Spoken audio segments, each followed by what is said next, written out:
मध्य प्रदेश में लोकसभा चुनाव को लेकर हलचल तेज है। बीजेपी ने 24 सीटों पर प्रत्याशियों की नामों की घोषणा के बाद भी कांग्रेस की लिस्ट का भी इंतजार हो रहा है, लेकिन अभी तक प्रत्याशियों के नाम सामने नहीं आए हैं।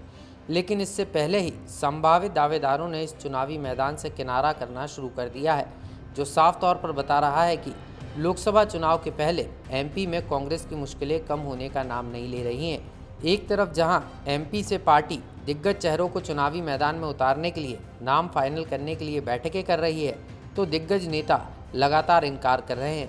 वहीं इसी बीच अब पूर्व सीएम कमलनाथ ने एक बार फिर छिंदवाड़ा नहीं छोड़ने का ऐलान कर दिया है। जबलपुर से चुनाव लड़ने का प्लान है? ऐसा कोई प्लान नहीं है। मैं छिंदवाड़ा किसी हालत में नहीं छोड़ूंगा।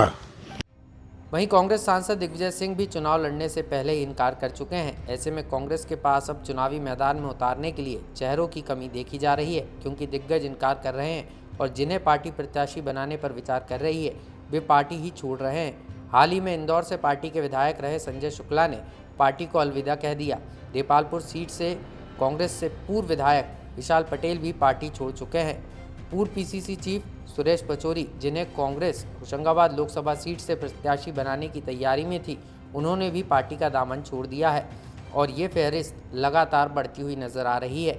इसी कड़ी में अब सागर लोकसभा सीट से भी कांग्रेस को बड़ा झटका लगा है।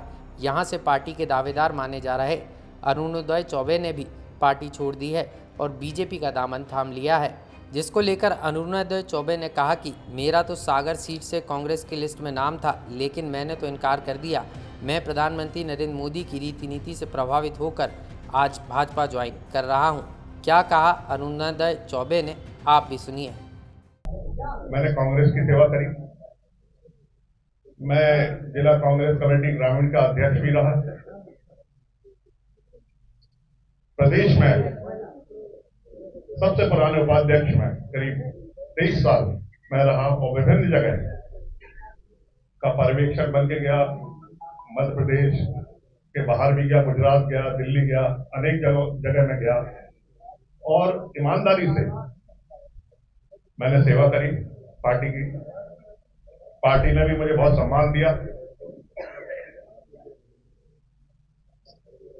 अब आप सोच रहे होंगे कि जब सम्मान दिया, सब कुछ था, मेरा नाम लिस्ट में था,